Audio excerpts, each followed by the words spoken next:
I was saying yesterday, but Rico from StreetScores and Marshon Lattimore will make his debut versus the New Orleans Saints. It was reported by Adam Schefter himself. Dan Quinn also confirmed it. We're going to talk about everything that both of those guys said. And then we also got to take a look at what this starting cornerback group projection is. Who will actually be the starting corners out there on the field? Are we done with Benjamin St-Juste officially?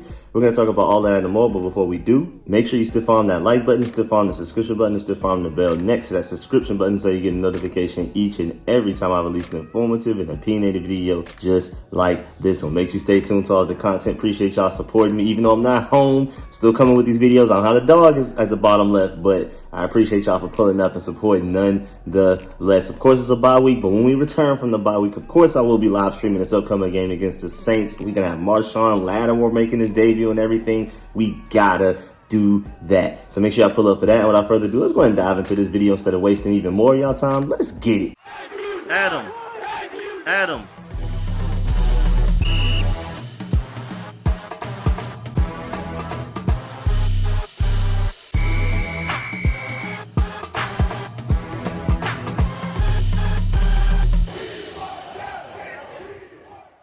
So first of all, immediately after the Tennessee Titans win from last weekend, literally that evening, that press conference, right after the game, Dan Quinn said that they released Lattimore Forbes because Marshon Lattimore is close to returning. Also said that he told Forbes a change of scenery could help him.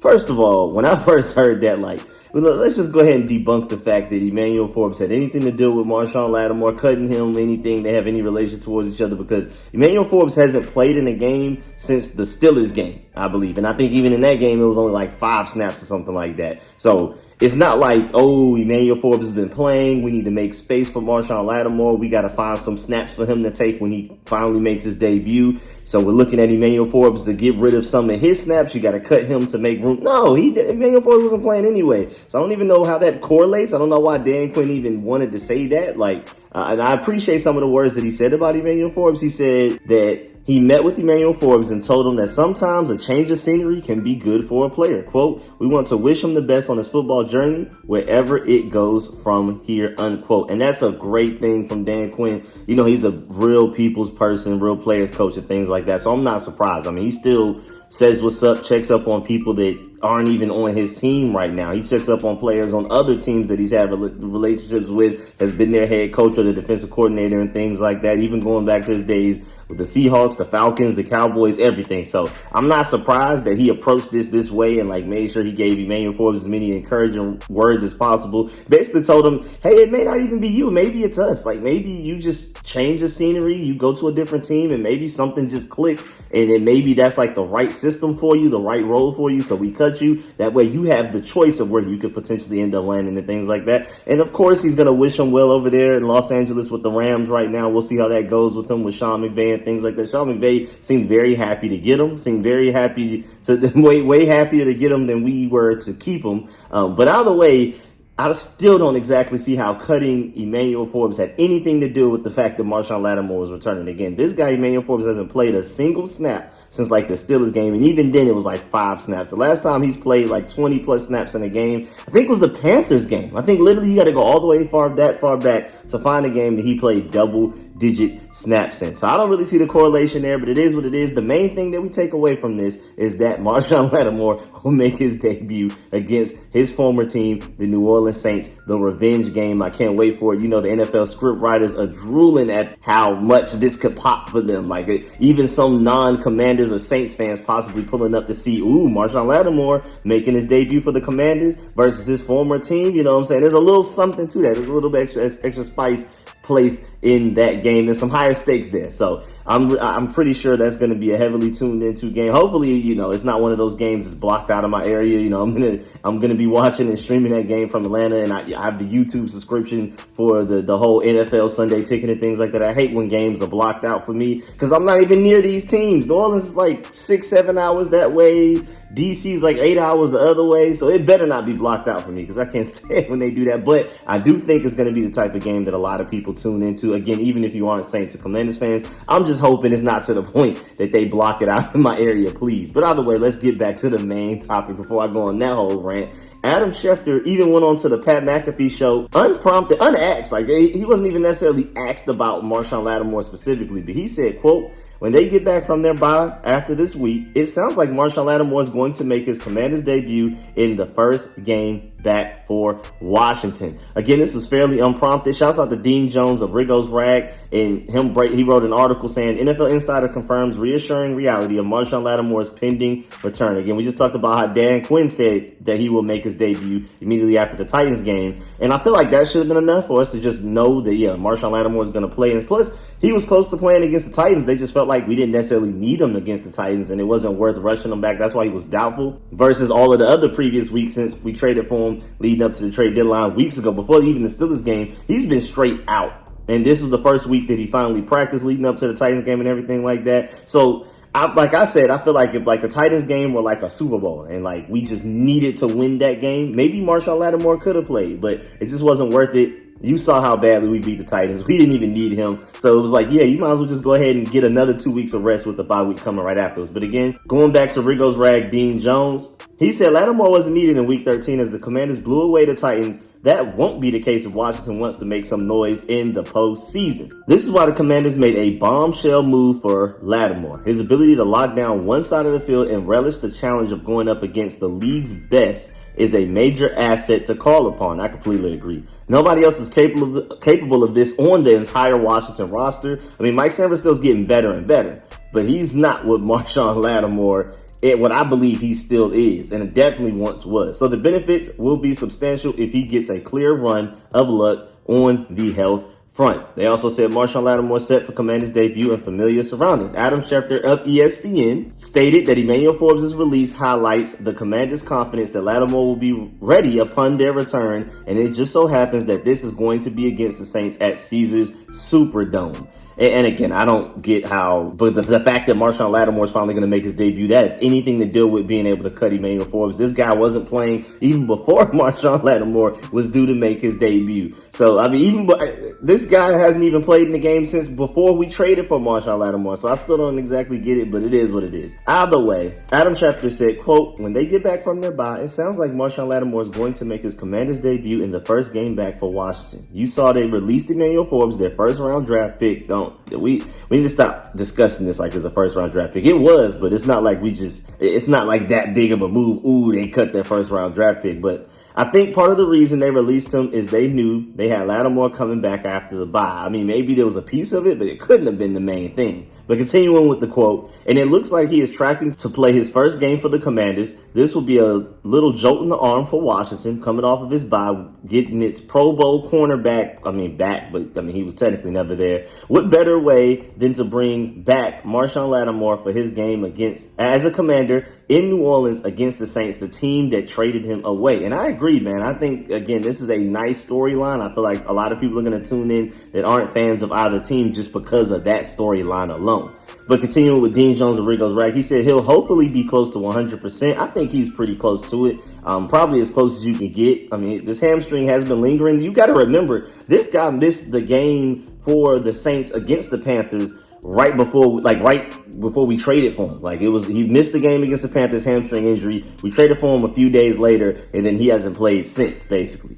So he even missed one game for the Saints before we even traded for him. So this injury has been lingering for quite some time. This wasn't like something that popped up after we traded for him or anything like that. I originally thought that maybe they were just letting him rest versus the Panthers because they knew they would eventually trade him away. But as we can see by the fact that he still has yet to play, that injury was actually pretty serious. That wasn't just a sudden, oh, I pulled my hamstring, I don't want to go out there and play anymore, I'm waiting to get traded. No, it was actually like a real hamstring injury. But continuing with Dean Jones said, although there could be some early rust to shake off, and that's a good point, there probably could be some rest. Don't expect to see Pro Bowl level, All-Pro deserving, even though he technically has not made an All-Pro yet. I mean, you could definitely argue that he's had a couple of seasons where he deserved it. Don't expect that version of Marshon Lattimore immediately. I mean, you still have to learn the defense as well. You know what I'm saying? Not even just rust as far as movement and things like that, and playing in an NFL game for the first time in over a month, but also like learning the defense and understanding what Joe Jr. and Dan Quinn expect of you, understanding secondary is big on communication. The success of the secondary is predicated on communication, like probably more so than most of other positions in the entire sport.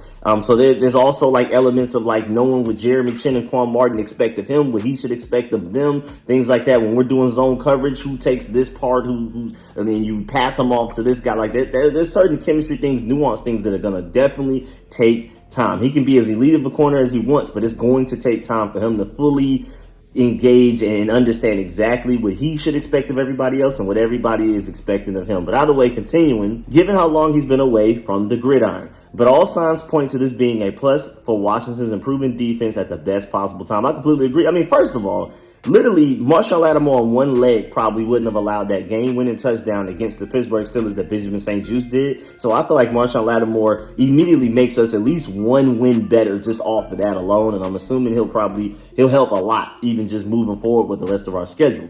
Everyone knows what Lattimore can do when firing all cylinders. He's one of the premier coverage presences at the cornerback position has been for some time. It's an immediate upgrade on anything Washington has right now, which should make things easier for the likes of Mike Sainristil, Noah Benogany, and Benjamin St-Juste along the way. The wait is almost over. Lattimore was a tremendous addition and easily General Manager Adam Peters' boldest move yet. Now he gets the chance to prove it and help the Commanders get over the hump. I completely agree. But now we got to break down, where does Marshon Lattimore fit in everything? Now, of course, he's going to start, but what does our starting cornerback group look like when Marshon Lattimore finally enters the lineup? Of course, again, Emmanuel Forbes was not starting for us already, so we don't even have to worry about that name. But what about all of the other names? We're talking about Mike Sainristil, Noah Benogany, Benjamin St-Juste, Michael Davis. Let's get to it. Now, let's talk about the X's and O's. When Lattimore finally does play for us, which should be, it looks like all signs are pointing towards him making his debut against the Saints,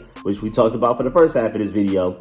What's your cornerback rotation actually going to look like? We're not even just talking to starters. We're talking about like everybody that's ever going to touch the field for us. How often is everybody going to play? Well, Marshon Lattimore is obviously starting immediately. Drive one, snap one at outside corner. So that's already reserved for Marshon Lattimore. Then, with as well as second round rookie Mike Sainristil has been playing, even though he had a few mistakes against the Titans, that was arguably like the least good game he's had in the past like 6-7 weeks. But he's still playing very well overall for these last like 6-7 weeks.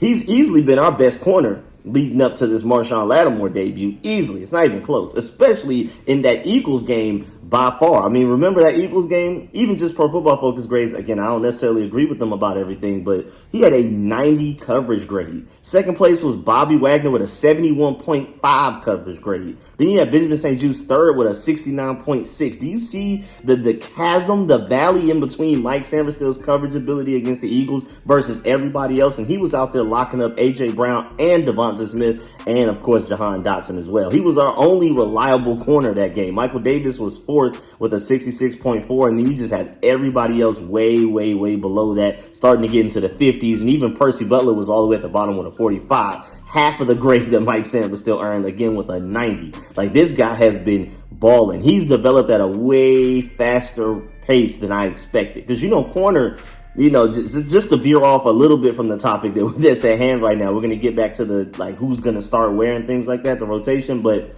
I do really feel like we need to really appreciate how good Mike Sainristil is this fast. The cornerback position, outside of the quarterback position, is the hardest to transition from the college to the NFL. Plain and simple. You're going from covering you may cover a couple of good receivers in college just based on your schedule, but you're going from a few good receivers to the best receivers in the NFL. You can say that for pretty much all positions, but corner, it's the most, because not only is it better, you're going against better receivers, but you're also going against the best of the best quarterbacks as well. And like I always say, man, great offense is always going to be great defense. Just the way that the rules are set up to where more points equals more views equals more money for the NFL, and just about how much they protect quarterbacks and wide receivers now, like with the new rules that we've been dealing with for the past few years, it's literally set up for corners to fail. Like you have to outperform the wide receiver and quarterback so much just to meet them halfway, just to force an incompletion, just to have a successful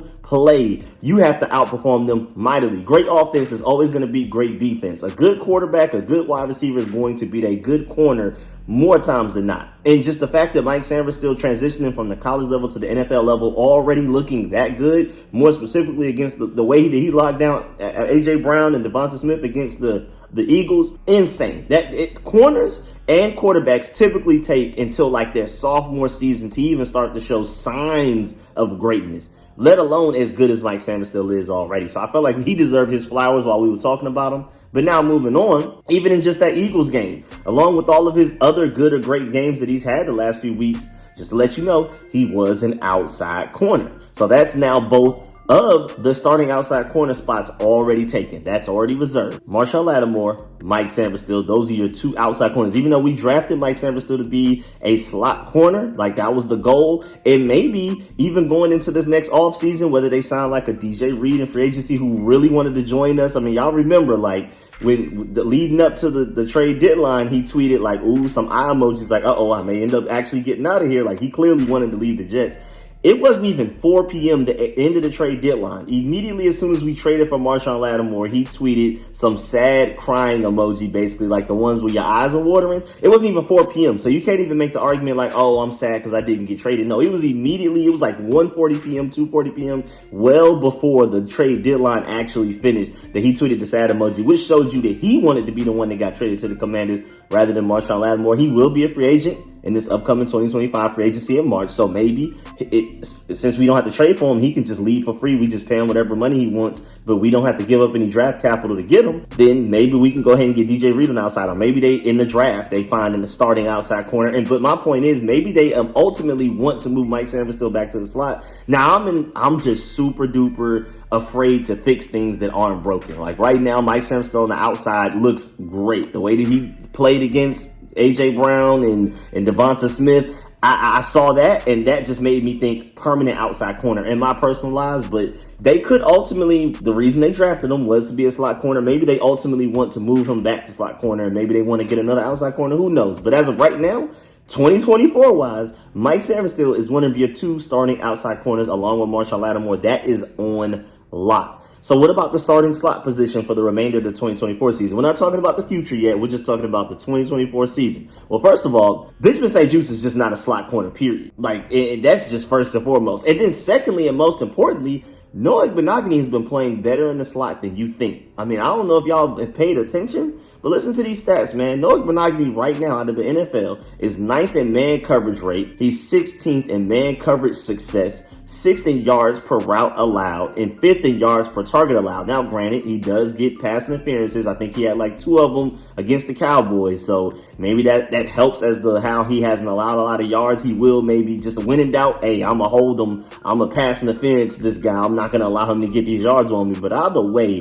those are still excellent statistics right there. You don't not play a guy that good. Now, granted, if ultimately in the future wise you want to bring in maybe like a DJ Reed or a drafted corner, and those are your two outside corners, Marshon Lattimore, and then cornerback X, and then Mike Sanford still your slot, then you move him there, and then that's your starting trio of cornerbacks, then maybe, I guess. But Noah Benogany we definitely need to re-sign him, and he should definitely still play no matter what your starting cornerback group is. Noah Benogany should be a part of the rotation. He's earned that much respect from me for sure. Now, I'm not saying that Noah Benogany is like a top 10 corner in the NFL at all. I'm not saying that, even though the statistics would argue that, but for sure he is a better slot corner than Benjamin St. Juste at the very least, which would leave St. Juste as the guy that will play sparingly as part of the rotation off the bench. Maybe he'll play a little bit more when we go against teams with bigger receivers like the Falcons. We have to play them in a few weeks with Drake London or something like that. He's probably better suited for that because he is our tallest and longest corner.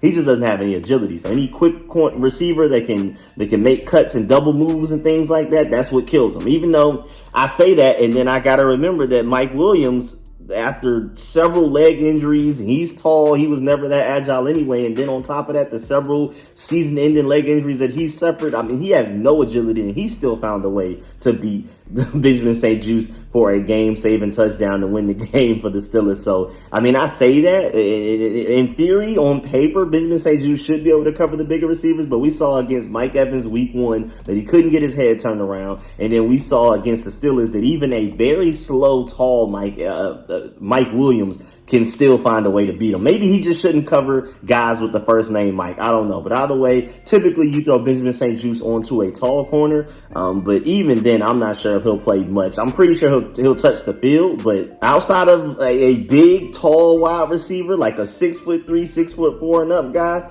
I don't think he'll play much. I mean, he only played 58% of snaps versus the Cowboys already. I mean, this guy was already being demoted with no Lattimore in the rotation. There is no Marshon Lattimore playing against the Cowboys. No chance of Marshon Lattimore playing against the Cowboys. And Benjamin St-Juste still only played 58% of snaps in that game. And just to let you know, just to remind you, that is the least percentage of snaps he's played in a game while healthy since his rookie season years ago. So they're already like looking at with this defense, trying to simulate, okay, when Marshon Lattimore's here, the very few snaps that Benjamin St-Juste will play, like they're already doing that slow transition of not expecting Benjamin St-Juste to play much in this defense, even without Marshon Lattimore even touching the field, even throwing on the helmet and the pads, which is crazy. So this also means that Michael Davis should probably never play. Like with Benjamin St-Juste moving down and Michael Davis also moving further down the depth chart, everybody's just going to move down a spot. Mike Sanderson is going to go from our best corner to our second best corner. Noah Benaghi will basically stay where he is. It's like your slot corner.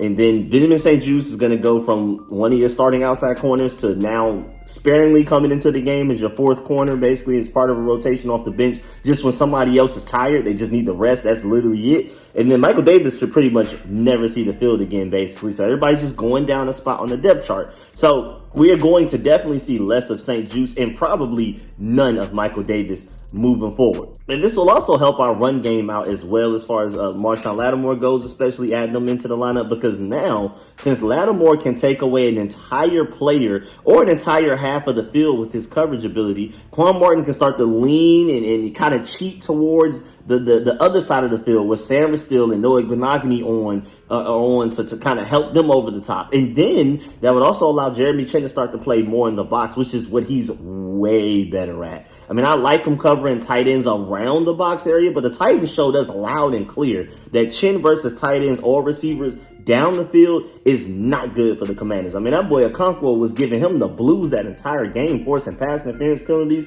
I mean, we got lucky one time that he actually did commit a pass interference and the refs just didn't call it, which prevented a touchdown that the Titans should have had. Like, Jeremy Chinn down the field, not the best. Now, if he's like the safety that's over the top and, you know, he has to use his range to come down over the top to get a receiver, maybe. But if he's having to follow a receiver step for step, like man coverage type of stuff, not good at all. Not good for the Commanders' case at all. So having him play in the box more is going to be a huge help, man. With Lattimore in the field, Chinn can focus more on helping in the box and stopping the run. And that will make that literally is an entire extra defensive player that will now be focused on stopping the run compared to all of the weeks before this season so far. Like that's just an entire extra human that will be dedicated to focusing on stopping the run. I mean, you can help in coverage as well. I mean, the offenses are going to put you in situations where Jeremy Chinn will still have to cover. And I'm not acting like he's just a complete liability in coverage, but it's just not a strong suit. Marshon Lattimore stepping onto that field will allow Jeremy Chinn to play more in the box, which will help with our run game. So I know when people hear when Marshon Lattimore comes back, our run game will be better. And, you know, they don't necessarily see how those dots connect, but that's why, like strategically, X's and O's wise, schematically, Marshon Lattimore pretty much taking away a whole half of the field coverage wise will allow the other 10 guys to focus on just coverage of the other half of the field and stopping the run rather than us being spread thin like we've been all the way up to this point. So having Marshon Lattimore back, well, starting finally, not even back because he hasn't played for us yet, but when we finally get him, I'm telling you, this defense has been getting better and better every week. But that right there, whoo, I'm telling y'all will be very impressed with how this defense looks once Marshon Lattimore not only starts to play for us, but also starts to understand, again, what they're asking of him. Don't expect him to go out there and look like a Pro Bowler, snap one, drive one, quarter one, maybe not even game one. But once he understands this defense, and this defense understands him, because it's both. I mean, Marshon Lattimore, of course, has to learn this defense. He has to learn what Joe Jr. and those guys want from him. But these guys also have to learn how to utilize a corner of his magnitude. Like, Joe Jr. and Dan Quinn, at least Cowboys-wise, have not had a corner to the level of a Marshon Lattimore. Now, you can argue Joe Jr. back in his days of Green Bay, maybe he did, but I mean, I guess Dan Quinn with Richard Sherman, I guess, but I just like a pure man cover corner, take away the best receiver of the other team. They haven't had, at least, they haven't had that in a long time, especially in Dallas. I mean, Trevon Diggs and Deron Bland are great at forcing turnovers, but they're risk takers. They're basically what Emmanuel Forbes, what people were hoping he would be, where you don't exactly expect him to take away a receiver just take a receiver out of the game, but you expect them to get beat sometimes, but also take some risk and sometimes win those gambles and get interceptions, even pick sixes sometimes. Marshon Lattimore is not that type of corner. Like, it's a completely different play style that you're even getting from Marshon Lattimore compared to what Joe Jr. and Dan Quinn had in Dallas for the last 3 years and what they've had so far in Washington. So my point is, it will take time for not only for Marshon Lattimore to learn the defense, but for the defense to learn him, to how to maximize his skill set and get the most out of him and put him in the best positions to win consistently, snap in, snap out, all of that type of stuff. So I'm really excited, but just don't expect for it to be a perfect product immediately against the Saints. I'm really urging y'all to please dampen your expectations just a little bit. He's still a Pro Bowler. I firmly believe, even recovering from this injury, he's going to play at a very high level. He's going to take our defense to another level. Don't expect for it to be perfect. Literally game one against the New Orleans Saints. But maybe there's some extra motivation there. Maybe he will do whatever it takes to make sure he balls out against his former team. We'll see. But yeah, man, that's the end of this video. Please get in the comment section. Let me know how you feel about everything discussed in this video. Please still on that like button, still on the subscription button, still on the bell next to that subscription button so you get notification each and every time I release an informative and opinionated video just like this one. Make sure you stay tuned to all of the content. Really appreciate y'all for pulling up and supporting all these videos. If you made it this far in the video, I salute you. You are the GOAT yourself, man. Appreciate that. And of course, let me know in the comment section how you feel about everything discussed in this video. How do you feel about the chances of Marshon Lattimore actually finally making his debut for the Commanders against the Saints? Do you believe the hype and what Dan Quinn and Adam Schefter are saying that he will make his debut against the Saints? Or do you feel like this is another setup for another letdown and he may end up not playing? We'll see. And of course, let me know how you feel about the whole X's and O's and of everything. How do you feel about my view on like what the cornerback group is going to look like once Marshon Lattimore returns? Will actually makes his debut, and Benjamin St-Juste will basically barely play, and Mike Sanford still will be a starting outside corner rather than a slot corner. Let me know how you feel about the X's and O's and everything behind it. How would you do it if you were Joe Jr., all of that type of stuff? And let me know if you agree with the fact that Marshon Lattimore will help our run game defense. Let me know how you feel about all of that. I really appreciate y'all. Again, make sure you leave a like on the way out. I'm going to catch y'all later. Appreciate y'all. I am out.